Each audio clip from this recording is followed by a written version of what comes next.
Merhaba örgü severler. Sıralı yapraklar dantel şal modelini örmeye devam ediyoruz. Bildiğiniz gibi bir önceki videoda başladık. İpimizi, şiş numaramızı belirledik. Bütün teknik detayları anlattıktan sonra 15 sırasını ördük. Şimdi geri kalan kısımlarını öreceğiz. Çok aşırı teknik bilgiler içerdiği için, adım adım birlikte ördüğümüz için şalın tamamını bir videoya sığdırmam mümkün olmayacağı için birkaç parça halinde yükleyeceğim, paylaşacağım sizlerle. Şimdi de 16. sıradan örmeye başlayalım.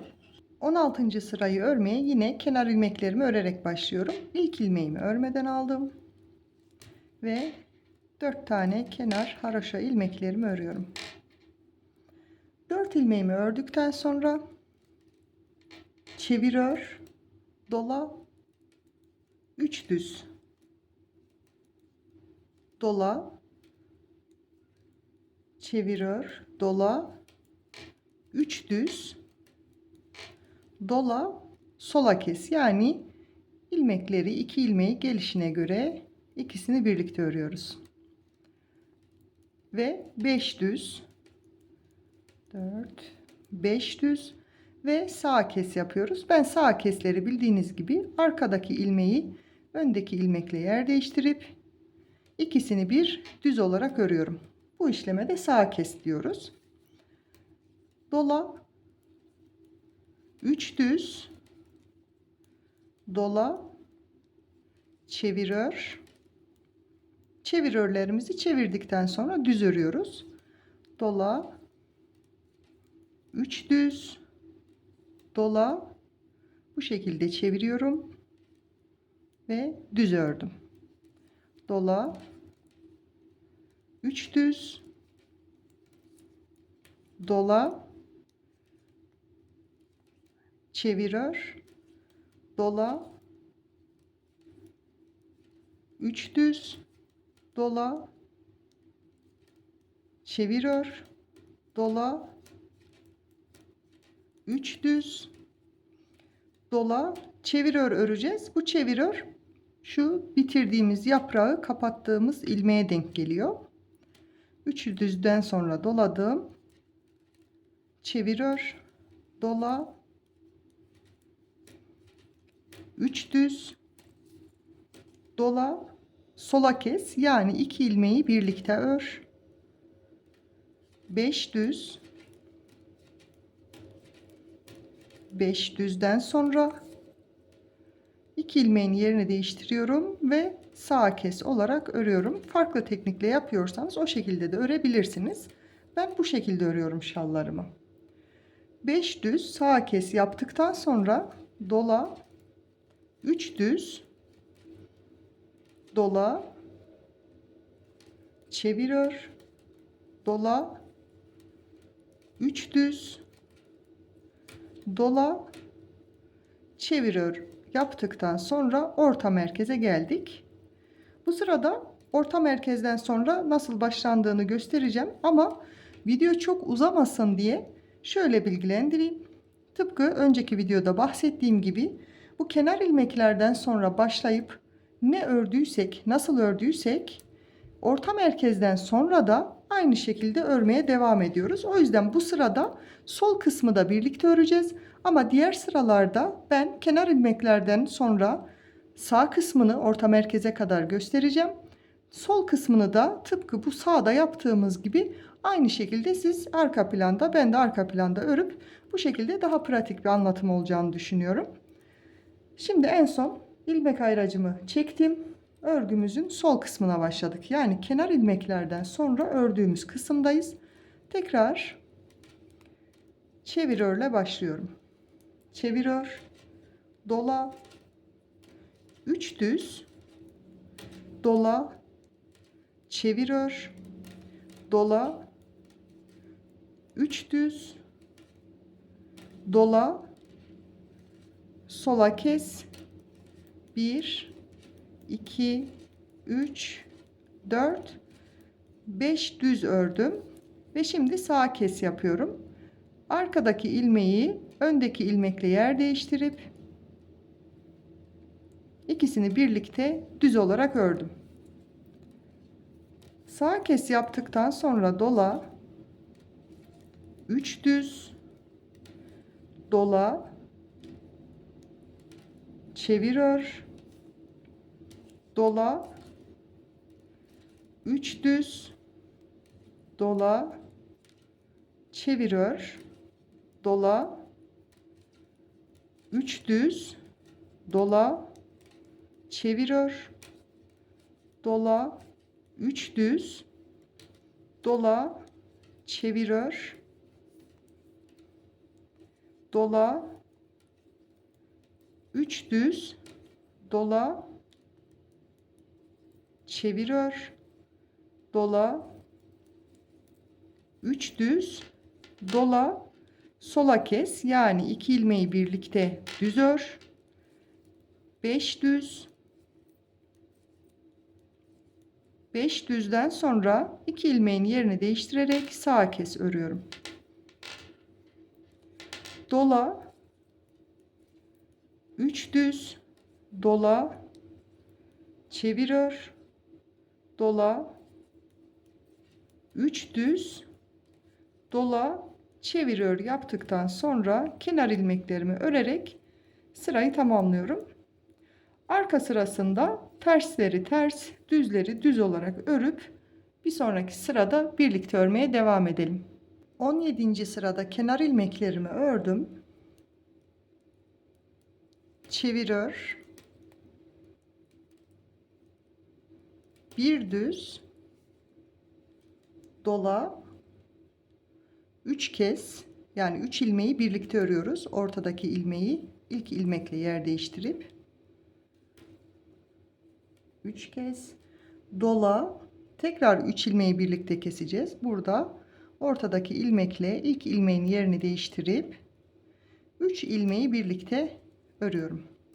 Tekrar dola, 3 ilmeği birlikte ör. 3 defa 3 ilmeği birlikte ördük. Dola, bir düz dola. Şimdi buradaki yaprak kısmındayız. Sola kes. Yani 2 ilmeği birlikte ör. 3 düz, sağa kes.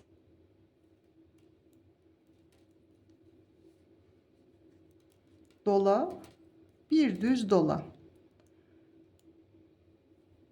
3 ilmeği birlikte ör.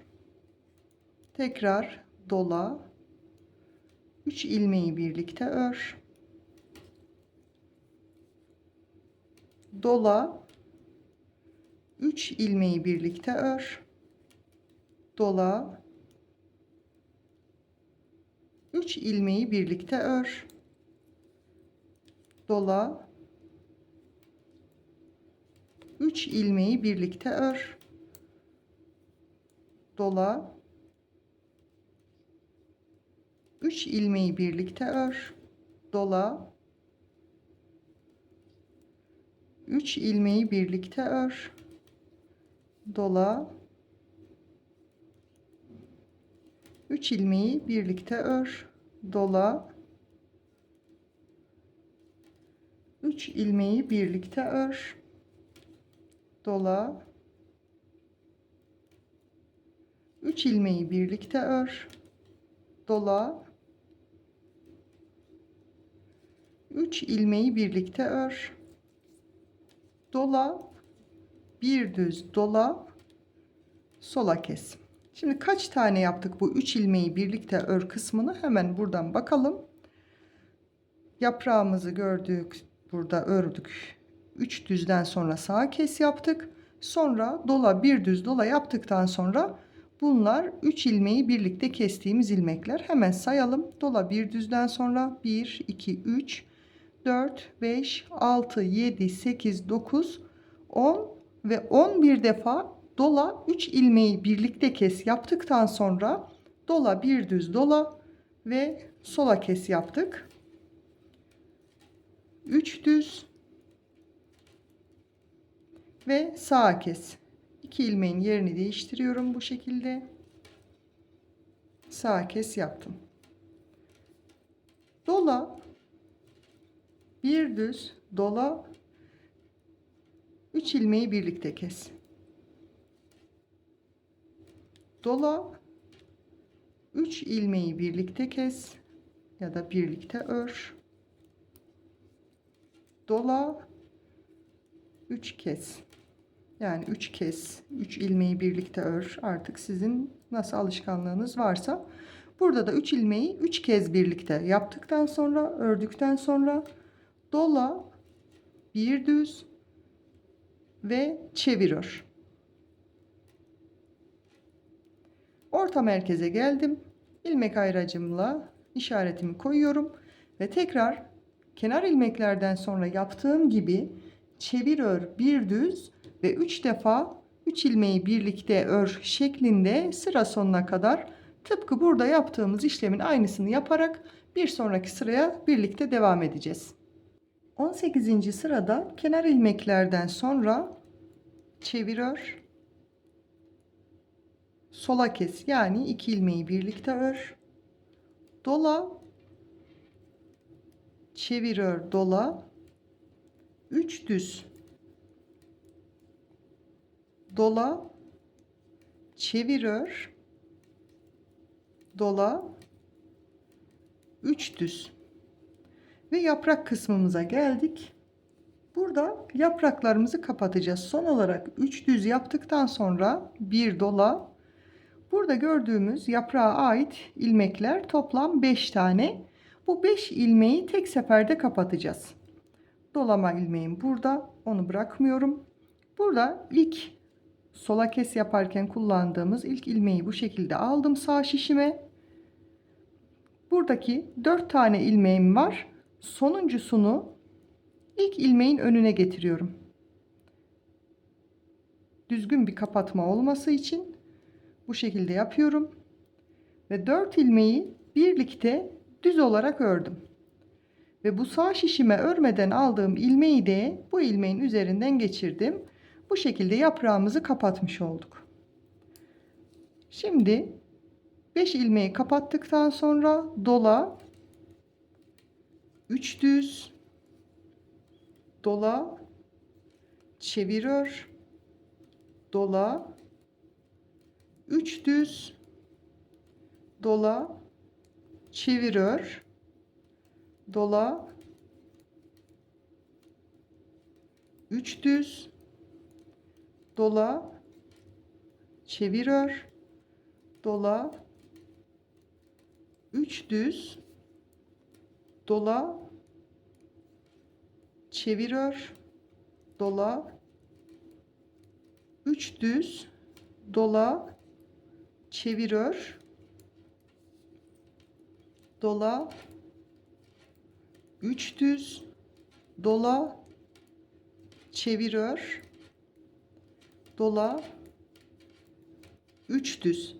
Ve şimdi bir dolama yaptıktan sonra yine yaprağımızda olan 5 ilmeği kapatacağız.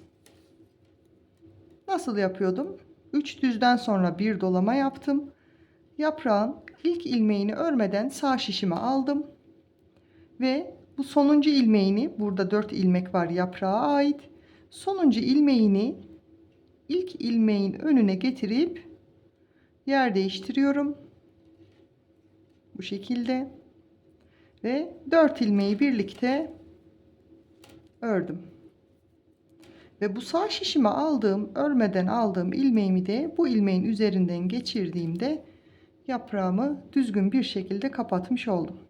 Yani 5 ilmeği birlikte kapattık. Dola,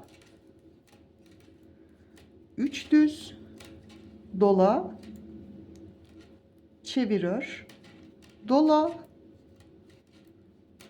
3 düz, dola, çevir ör, dola. Burada merkezden önce 3 tane ilmeğim var. Burada 2 ilmek üzerinden sağ kes yapıyorum. Son olarak çevir ör, dola yaptım. Sağ kes ve son ilmeğimi de çevir ör olarak ördüm ve yerimi belirliyorum. Tam orta merkeze geldim. Tıpkı burada yaptığımız gibi buradan da aynı şekilde başlayıp çevir ör, sola kes şeklinde örmeye devam edelim. 19. sırada kenar ilmeklerimi ördükten sonra çevir ör, dola. 2 ilmeği birbiriyle yer değiştirerek öreceğiz. Arkadaki ilmeğimi öndeki ilmeğin yerine getiriyorum. Ayrı ayrı 1 2 düz şeklinde ördüm. Yani 2 ilmeğin yerini değiştirerek düz ördüm. Kenar ilmeğim 4 taneydi. Bir tane çevir ör, dola ve 2 ilmeği birbiriyle yer değiştirerek ördüm. Sola kes, dola, 3 düz. 3 ilmeği birlikte kes yani. Dola, onu da ortadaki ilmekle yer değiştirerek yapıyorduk. 3 ilmeği birlikte ör. Dola, 3 ilmeği birlikte ör. Bu şekilde toplam 21 defa dola, 3 ilmeği birlikte ör. Yani bu 3 ilmeği birlikte ör kısmımız 21 tane olacak. Şu an 3 tane yaptık. 21 tane yapıp devam edelim. Toplamda 21 defa dola, 3 ilmeği birlikte ör yaptım. Bunu da nasıl sayacaksınız? Burada zaten modelde kendini belli ediyor. Şu şekilde görünüyor. 21 defa bu şekilde 3 ilmeği birlikte ör yaptıktan sonra orta merkezden 5 ilmeğim kaldı. Dola yaptım son olarak. 21. 3 ilmeği birlikte örden sonra dola, sağ kes örüyorum. 2 ilmeğin yerini değiştirip düz olarak ördüm. Yani sağ kes. Ve buradaki 2 ilmeği yer değiştirerek sıranın başında yaptığımız gibi ayrı ayrı düz olarak ördüm. Dola, çevir ör. Ve ilmek ayracımı aldım. Orta merkez yerine geldim.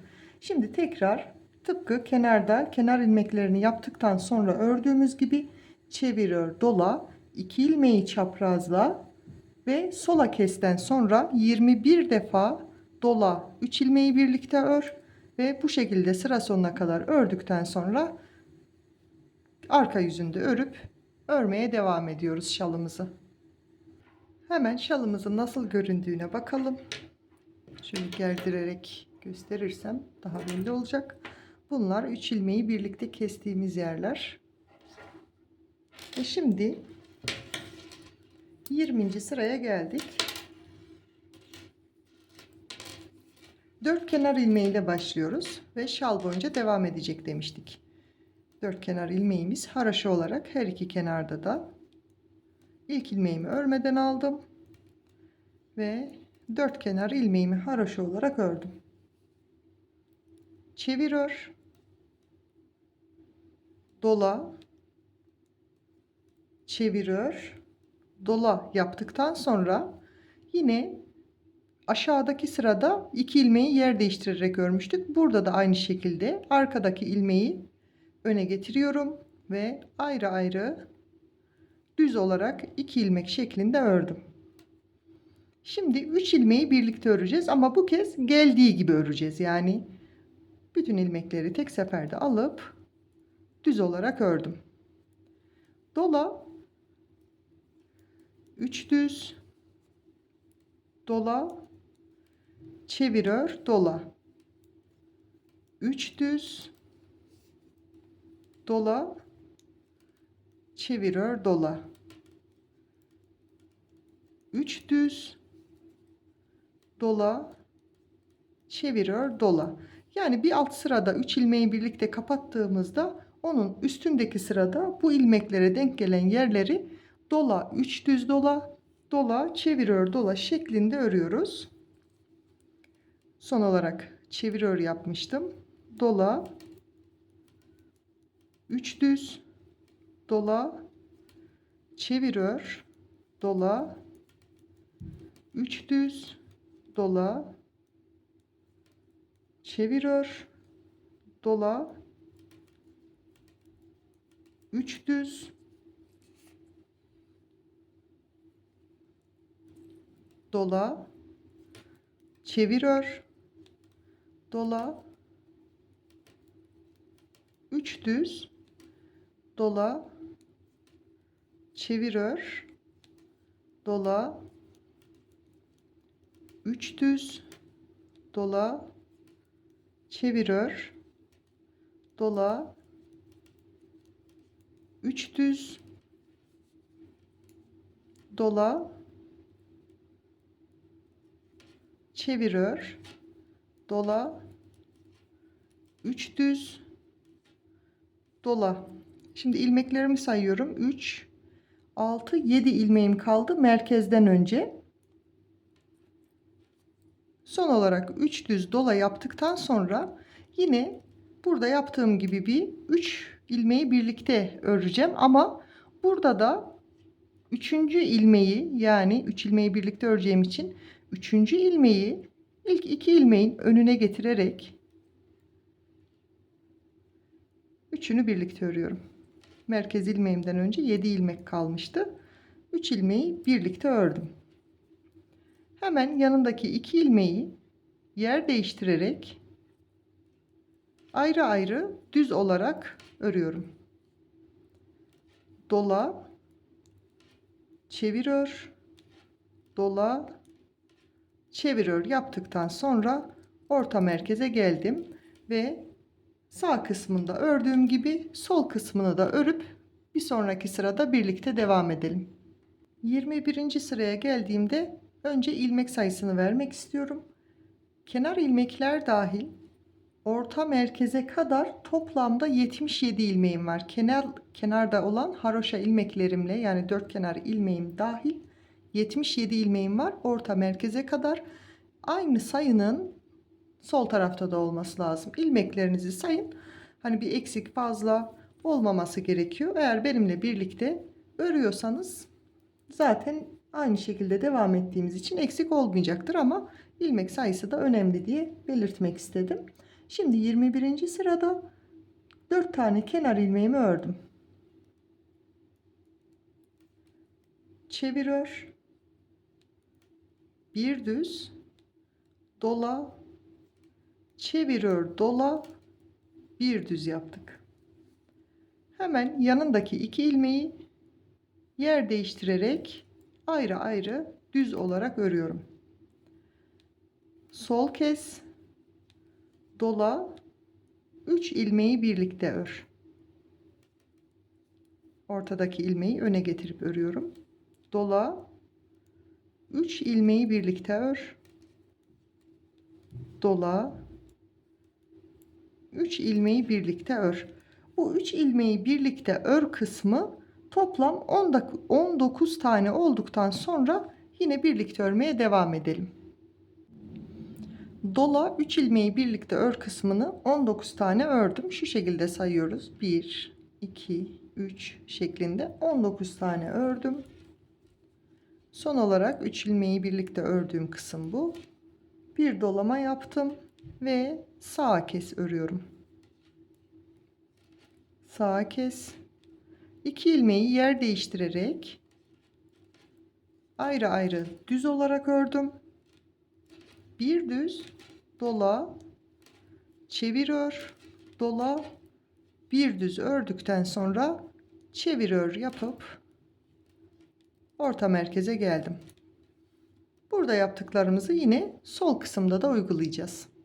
22. sırada kenar ilmeklerimi ördüm. Çevir ör, dola, 2 düz, dola, çevir ör, dola, 2 düz ördüm. Burada yeni bir küçük yaprağımız oluşuyor. Devamındaki 2 ilmeği yer değiştirerek çaprazlıyorum ve ayrı ayrı düz olarak ördüm. 3 ilmeği birlikte öreceğim ama yine gelişine göre yer değiştirme falan yapmadan 3 ilmeği birlikte ördüm. Dola, 3 düz, dola, çevir ör. Dola, 3 düz, dola, çevir ör. Dola, 3 düz, dola, çevir ör. Dola, 3 düz, dola, çevir ör. Dola, 3 düz, dola, çevir ör, dola, 3 düz, dola, çevir ör, dola, 3 düz, dola, çevir ör, dola, 3 düz, dola, çevir ör, dola, 3 düz, dola, 3 ilmeği birlikte öreceğiz. Ama bu kez yer değiştiriyoruz. Sonuncu ilmeği ilk 2 ilmeğin önüne getirip üçünü birden ördüm. Yanındaki 2 ilmeği birbiriyle yer değiştirerek ayrı ayrı düz olarak ördüm. 2 düz, dola, çevir ör, dola, 2 düz, dola, çevir ör yaptıktan sonra orta merkeze geldim. Sıranın başındaki gibi tekrar çevir ör, dola, 2 düzle devam edip sıramı tamamlıyorum. 23. sırada kenar ilmeklerimi ördüm. Çevir ör, dola, bir düz, dola ördükten sonra 3 tane düz ilmeğim var. Onları ördüm. Dola, çevir ör, dola, 3 düz örüyorum. Yandaki 2 ilmeği yine yer değiştirerek düz olarak örüyorum. Sol kez sola doğru 2 ilmeği, yani gelişine göre ördüm. Dola, 3 kez, dola, 3 ilmeği birlikte ör. Bu kısmı burada 17 tane yapacağız. Onu da nasıl saydığımı burada göstereyim. Ne yaptık? Sola kes, yani 2 ilmeği birlikte ördükten sonra dola 3 kez, dola 3 kez. Bunları ben dola 3 kez 1, dola 3 kez 2, o şekilde sayıyorum. Dola 3 kez 3, dola 3 kez 4, dola 3 kez 5, dola 3 kez 6, dola 3 kez 7, dola 3 kez 8, dola 3 kez 9, 10, 11, her birinin arasında dolama yapıyorum. 12, 13,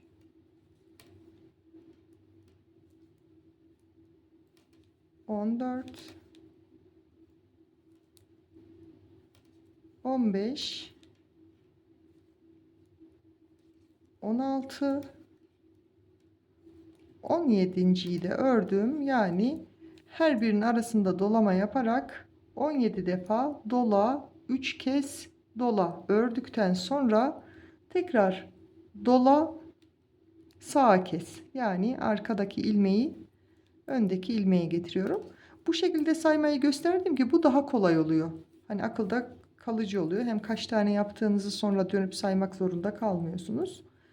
Dola, sağa kesten sonra 2 ilmeğin yerini değiştirerek düz olarak ördüm. 3 düz, dola, çevir ör, dola, 3 düz, dola, bir düz, dola ve çevir ör yaparak şalımın yarısını tamamlamış oldum. Şöyle de göstereyim. Buradan her iki kenardan yapraklarımız geliyor. Buradaki kısımda yavaş yavaş böyle toparlanıp kapanacak. Şalda ilerlemeye devam ediyoruz. 24. sırada kenar ilmeklerimden sonra çevir ör, sağa kes. Yani arkadaki ilmeği öndeki ilmekle yer değiştirip ikisini birlikte örüyorum. Dola, bir düz dola ve 4 tane düz ilmek örüyorum. Dola, çevir ör, dola, 4 tane düz ilmek ördüm. 2 ilmeği yer değiştirip düz olarak örüyoruz. Bunları hep aynı yönde değiştirin. Ve 3 ilmeği geldiği gibi hiç yer değiştirmeden birlikte ördük. Bu 3 ilmeği ördüğümüz yerde artık kendini belli etmeye başladı. Bu şekilde bir kavis oluşturuyor.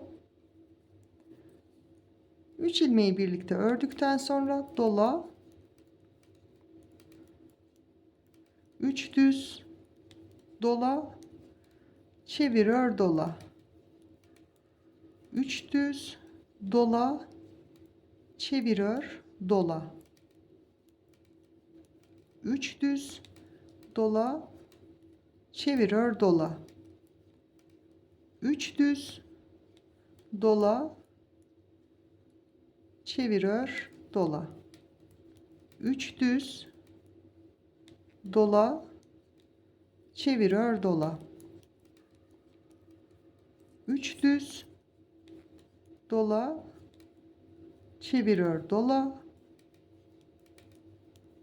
3 düz, dola, çevir ör, dola,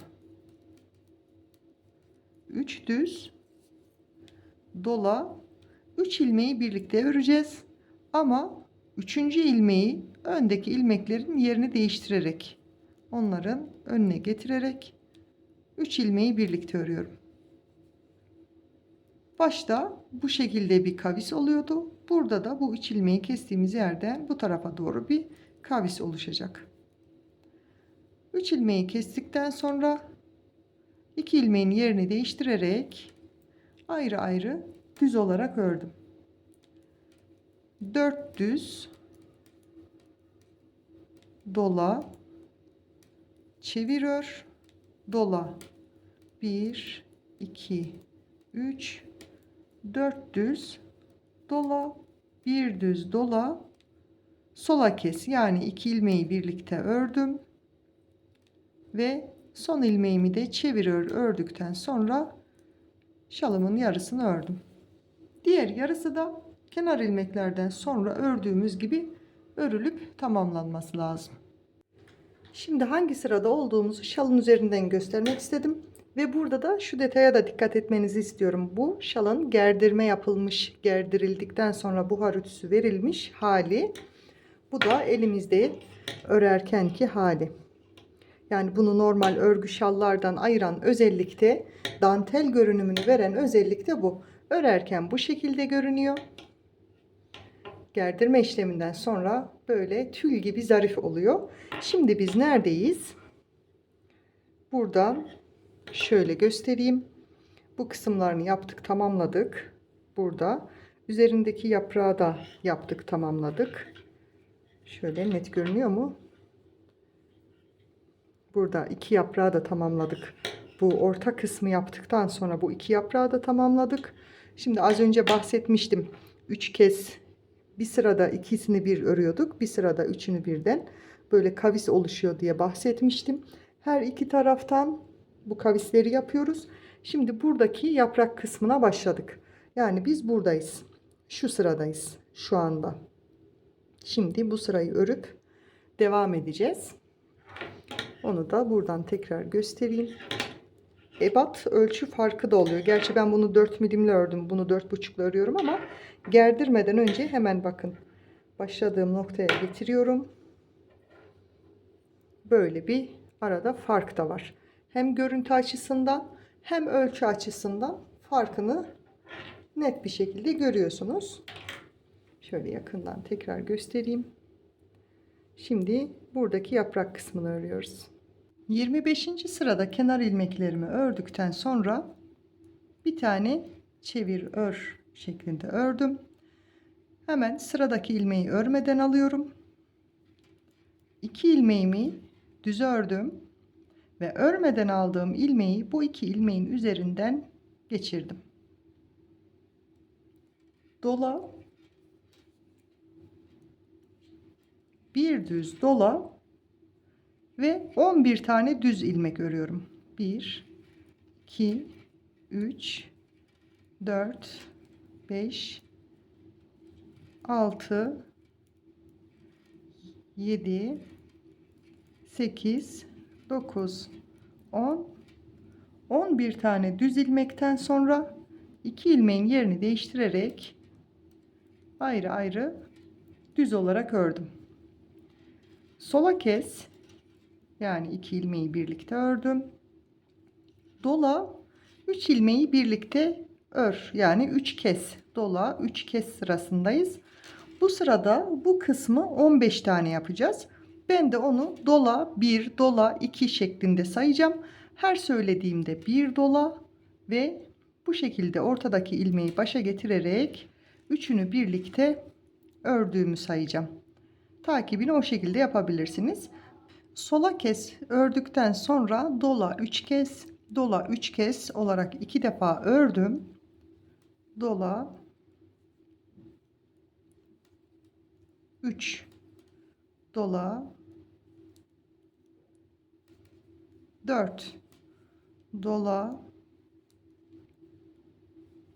5, dola 6, dola 7, dola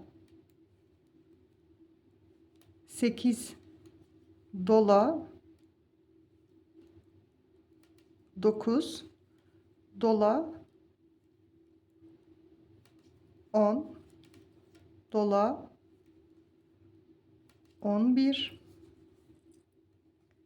dola 12, dola 13, dola 14, dola 15 defa 3 kez yaptım. Yani 3 ilmeği birlikte ördüm. Dola, sağ kes, yani arkadaki ilmeği öne getirip ikisini birlikte ördüm. Yanındaki 2 ilmeğin yerini değiştirerek ikisini de düz olarak ördüm. Ve 11 tane düz ilmek örüyorum. 3, 4, 5, 6, 7, 8, 9, 10 ve 11. Dola, bir düz dola ve devamındaki ilmeğin örmeden sağ şişimi aldım. Yanındaki 2 ilmeği düz olarak örüyorum. Şişime örmeden aldığım ilmeği bu ilmeklerin üzerinden geçirdim. Ve son olarak çevir ördükten sonra şalımın yarısını tamamlamış oldum. Ve tekrar her zaman olduğu gibi kenar ilmeklerden sonra yine aynı şekilde devam edip sıramı tamamlayacağım. 26. sırada kenar ilmeklerimi ördükten sonra 2 tane çevir ör şeklinde ördüm. Bir ilmek doladım, yani şişime ipimi doladım. İlk ilmeği örmeden alıyorum. Devamındaki 2 ilmeği düz olarak ördüm ve örmeden aldığım ilmeğimi o ilmeklerin üzerinden atlattım. Dola, bir düz dola ördükten sonra artık yaprağımızı kapatıyoruz. Sola kes, yani 2 ilmeği birlikte ördüm. 7 ilmek pardon 7 ilmek düz örüyorum. 2 3 4 5 6 ve 7 ilmek düz ördükten sonra sağ kes yapıyorum. Yani arkadaki ilmeği öndeki ilmekle yer değiştiriyorum ve ikisini birlikte ördüm. Bir dolama yaptım ve 2 ilmeğin yerini değiştirerek ayrı ayrı düz olarak ördüm. Ve devamındaki 3 ilmeği birlikte örüyorum. Hiçbir işlem yapmadan sadece gördüğüm gibi ördüm. Dola 3 düz dola, çevir ör dola. 3 düz, dola, çevir ör dola. 3 düz, dola, çevir ör dola. 3 düz, dola, çevir ör dola. 3 düz, dola, çevir ör dola. 3 düz, dola, çevir ör dola. 3 düz, dola ve 3 ilmeği birlikte öreceğiz. Bu kısımdaki kavisi kapatıp şeklini korumak için ne yapıyorduk? Arkadaki ilmeği öndeki 2 ilmekle yer değiştirip üçünü birlikte ördüm. Ve yanındaki 2 ilmeğin de yerini değiştirerek ayrı ayrı düz olarak ördüm. Bir doladım. Sola kes, yani 2 ilmeği birlikte ördüm. Ve 7 ilmek düz örüyorum. 4, 5, 6, 7 ilmeği düz ördükten sonra sağ kes yapıyorum. Arkadaki ilmeği öndeki ilmekle yer değiştirip ikisini birlikte ördüm. Dola, bir düz dola. İlk ilmeği örmeden aldım. Devamındaki 2 ilmeği düz olarak ördüm ve örmeden aldığım ilmeği bu ördüğüm 2 ilmeğin üzerinden bu şekilde atlattım. Dola, çevir ör ve son ilmeğimi de çevir ör olarak ördüm. Sıramı tamamladım. 27. sırada kenar ilmeklerimi ördükten sonra bir tane çevir ör ördüm. Yanındaki ilmeği örmeden sağ şişime alıyorum ve sol şişimden 2 ilmeği düz ördüm. Bu örmeden aldığım ilmeği diğer ilmeklerimin üzerinden geçirdim. Bir ilmek doladım, yani ipimi şişime doladım. Yanındaki ilmeği örmeden sağ şişime alıyorum. Devamındaki 2 ilmeği düz olarak ördüm ve örmeden aldığım ilmeği bu şekilde diğer 2 ilmeğin üzerinden atlattım. Dola, bir düz dola, sola kes. Yani 2 ilmeği birlikte ördüm. Ve 5 düz örüyorum. 5 düz ve sağ kes. Yani arkadaki ilmeği öne alıp 2 ilmeği birlikte ördüm. Dola, bir düz dola. Buradaki 2 ilmeği ne yapıyorduk? Yer değiştirip ayrı ayrı düz örüyorduk. 1, 2 tane ilmeğimi yer değiştirip düz ördükten sonra sola kes yaptım. Şimdi yine bu sırada dola 3 kez dola yapacağız. Nasıl yapıyorduk onu? Doladıktan sonra ortadaki ilmekle ilk ilmeğin yerini değiştirip üçünü birden örüp 1 diye sayıyorduk. Ben yine dola 1, dola 2 diye sayacağım. Bu kısım toplam 13 tane olacak. Sola kes, dola, 3 ilmeği birlikte ör, 1. Dola, 2, dola, 3, dola, 4, dola, 5, dola, 6, dola,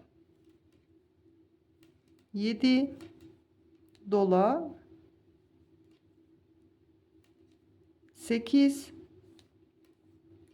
dola, 9, dola, 10, dola, 11, dola, 12, dola, 13, dola, sağ kes. Yani arkadaki ilmeği öne getirip ikisini birlikte ördüm. Ve yine 2 ilmeği birbiriyle yer değiştirip ayrı ayrı düz ördüm. Dola, bir düz dola, sola kes. Yani 2 ilmeği birlikte ördüm. 5 düz, 4 ve 5 tane ilmeğimi düz ördüm. Bu 2 ilmeği yer değiştirip sağa kes örüyorum. Dola, bir düz dola. İlk ilmeğimi örmeden aldım. Devamındaki 2 ilmeği düz olarak örüyorum. Örmeden aldığım ilmeği diğer 2 ilmeğin üzerinden atlatıyorum. Yani 3 ilmeğim 2'ye düşmüş oldu. Dola, ilk ilmeği örmeden al. Devamındaki 2 ilmeği düz ör. Örmeden aldığım ilmeği ikisinin üzerinden atlat. Ve son ilmeğimi de çeviriyor olarak ördükten sonra orta merkeze geldim. Ayracımı şöyle alıyorum. Yine bildiğiniz gibi kenar ilmeklerden sonraki gibi devam ediyorduk. Ne yapıyorduk? Çevir ör. İlk ilmeği örmeden al. 2 ilmek ördükten sonra örmeden aldığım ilmeği bu şekilde atlatıyorum. Doladım. İlk ilmeği örmeden aldım. 2 ilmek düz ördüm. Örmeden aldığım ilmeği diğer ilmeklerin üzerinden atlattım. Dola, bir düz dola, sola kes, 5 düz, 5 düz ve sağa kes. Dola, bir düz dola, 2 ilmeğin yerini değiştirerek ayrı ayrı düz ördüm. Sola kes, dola, 3 ilmeği birlikte ör. Dola, 3 kes. Bu kısımda 13 defa yapılıyordu. Tıpkı sağ kısımda yaptığımız gibi sıramızı tamamlayalım. Ben sıramı tamamladım, geldim ve şalımda gördüğünüz gibi büyümeye başladı. Ben bu videoyu burada tamamlayacağım. Diğer aşamaları diğer videolarda olacak. Benimle örmeye devam ederseniz hiç sorunsuz adım adım birlikte şalımızı örüp tamamlayacağız. Şalı tamamladıktan sonra da gerdirme, bloklama işlemleriyle ilgili benim daha önce yayınladığım videolar var. Shorts videoları, kısa videolar ve ütüyle ilgili daha detaylı anlattığım videolar. Onların da linkini bırakacağım. Oradan izleyerek şalı tamamladıktan sonra hep birlikte güzel güzel şallarımızı kullanabileceğiz. O yüzden ben videoyu şimdilik burada tamamlıyorum. Yeni videoda görüşmek üzere. Hoşça kalın.